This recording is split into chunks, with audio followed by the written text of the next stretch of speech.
आपको याद होगा Trump led USA government recently दो पॉलिसी थी। एक पॉलिसी थी 5% टैक्स ऑन रेमिटेंस, मतलब अगर कोई अमेरिका से कमाकर बाहर का व्यक्ति किसी दूसरे देश में पैसा एज ए रेमिटेंस भेजता है तो उसे 5% यूएसओ को पे करने होंगे। जैसे कि अगर मैं $100 भेजता हूँ अमेरिका से भारत में तो मुझे $5 यूएसओ गवर्नमेंट को देने पड़ेंगे, मतलब मेरा टोटल खर्च हुआ $105।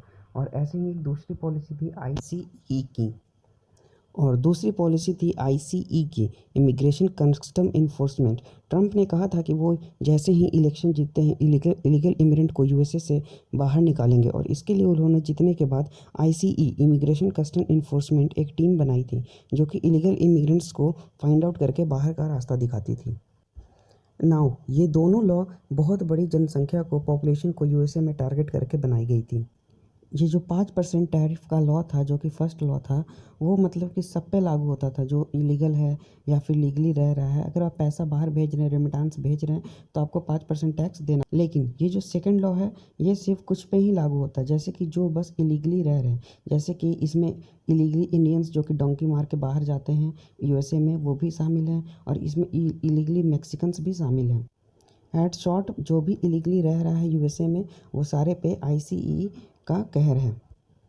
और अगर आप मेरी माने ना तो बहुत कम ही इंडियन हैं जो कि इलीगली रह रहे हैं। ज़्यादातर इंडियन वहाँ पे वर्क के लिए, आईटी जॉब के लिए जाते हैं, जो कि H1B1 वीज़ा पे ही होते हैं। और कंपेयर करें और दूसरे नेशनैलिटी से, लाइक मैक्सिको, इंडिया उसमें से इलीगल इमिग्रेंट्स में भी बहुत कम है, क्योंकि पहली बात तो इलीगल इमिग्रेंट्स वहीं के ज़्यादा होते हैं जिस देश का बॉर्डर लगता है। अगर हम भारत की बात करें तो भारत में बांग्लादेश और म्यांमार का बॉर्डर लगता है, तो भारत भी अभी बांग्लादेशी और रोहिंग्या का प्रॉब्लम झेल रहा है। इसी तरह यूएसए का बॉर्डर मैक्सिको के साथ लगता है, और मैक्सिको ही गेटवे होता है इलीगल एंट्री इन यूएसए में। अगर भारत से पंजाब का कोई व्यक्ति, हरियाणा का कोई व्यक्ति डंकी मारकर यूएसए में जाना चाहता है तो जो मैक्सिको के बॉर्डर के थ्रू जाएगा। आप सोचिए, अगर कोई बाहर देश का व्यक्ति मैक्सिको का इस्तेमाल कर रहा है यूएसए जाने में, तो मैक्सिको के खुद लोग कितना इस्तेमाल करते होंगे। और इसी वजह से ratio of other countries to Mexico बहुत ज़्यादा है इलीगल इमिग्रेंट्स के मामले में इन यूएसए।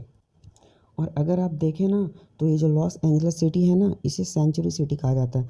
मतलब कि यहाँ पे अगर आप काम मांगने जाओगे तो आपसे पेपर क्या है, कहाँ से है, वो ज़्यादा कुछ पूछा नहीं जाएगा, क्योंकि इन्हें भी चीप लेबर की ज़रूरत होती है और ये ईज़िली आपको काम देते हैं। और इस वजह से मैक्सिको के लोग ज़्यादातर लॉस एंजल्स में जॉब ढूंढ लेते हैं किसी ना किसी तरीके से, और ज़्यादातर इलीगल माइग्रेंट्स लॉस एंजल्स ही प्रेफर करते हैं, क्योंकि यहाँ पे ज़्यादा आपको पेपर की ज़रूरत नहीं पड़ती है। अगर आप बात करें, मैक्सिको देश के इतने सारे इलीगल इमिग्रेंट हैं लॉस एंजल्स में, और ये ट्रंप के जो पॉलिसी है 5% टैक्स ऑन रेमिटेंस, और सेकंड पॉलिसी है इनकी आईसीई का, उसके खिलाफ इन्होंने इतना ज़्यादा प्रदर्शन स्टार्ट कर दिया कि पूरा का पूरा लॉस एंजल्स का पुलिस इन्हें कंट्रोल नहीं कर पाया। और आज के डेट में लॉस एंजल्स जो सिटी है वो मैक्सिको ओरिजिन इलीगल इमिग्रेंट्स के कंट्रोल में है। चलिए सुनते हैं ये मैक्सिको की प्रेसिडेंट ने, जो कि अभी प्रेसिडेंट है, वो इस प्रोटेस्ट के बारे में और ट्रंप की रेमिटेंस पॉलिसी के बारे में क्या कहा। तो porque de ser necesario nos vamos a movilizar, porque no queremos que haya impuestos a las remesas de nuestros paisanos, de Estados Unidos a México. ये थी मैक्सिको की प्रेसिडेंट, और ये साफ साफ कह रही हैं कि ट्रंप की जो रेमिटेंस पे टैक्स की पॉलिसी है ये बहुत गलत है। रेमिटेंस पे पूरा का पूरा हक जो उसे अर्न करना है उसका ही होना चाहिए। अगर वो अपने परिवार को भेज रहा है तो उसका ही होना चाहिए। यहाँ पे कोई ज़रूरत नहीं थी इस पर टैक्स लगाने की।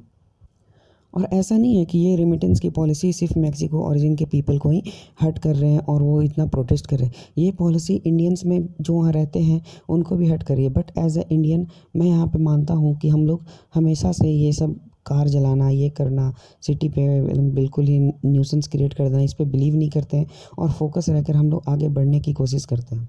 और रिसेंटली इन प्रोटेस्टर्स ने एक न्यू तरीका निकाला है पुलिस से फाइट करने का। They spit on their faces when they collide with the policeman.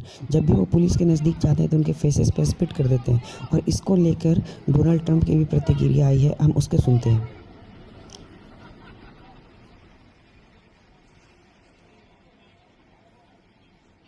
We're going to be watching it very closely, and when they spit at people, you know, they spit. That's their new thing. They spit, and worse. you know what they throw at them, right? And when that happens, I have a little statement. They say, they spit, we hit. And I told them, nobody's going to spit on our police officers. Nobody's Trump going यहाँ to कह रहे हैं कि हम spit इसे on our नज़दीक से देख रहे military. हैं और कोई अलाउड नहीं है हमारे पुलिस और मिलिट्री पे थूकने के लिए, और जो थूकेगा हम उसे ठोकेंगे। तो ट्रम्प ने तो साफ साफ कह दिया है ऐसा। लेकिन हम आगे और भी वीडियोस देख सकते हैं जहाँ पे कैसे एक मोबाइल शॉप था उसे लूट लिया जाता है ये मैक्सिकन प्रोटेस्टर के द्वारा।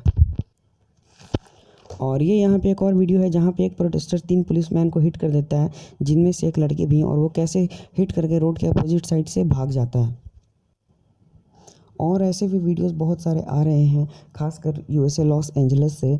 तो आगे देखिए यहाँ पे क्या होता है, क्योंकि अभी लगता तो नहीं है कि लॉस एंजल्स को कंट्रोल कर पाना इतना आसान होगा, क्योंकि पूरे शहर पे अभी मैक्सिकन ओरिजिन इलीगल इमिग्रेंट्स का ही कब्जा है। और अभी ये इंडिया में हो रहा होता ना तो वेस्ट मीडिया इसे ऐसे दिखाता कि मानो क्या हो गया हो। चलिए देखते हैं आगे क्या होता है, और जैसे कुछ होता है मैं आपके लिए एक न्यू वीडियो लेकर आऊँगा। धन्यवाद।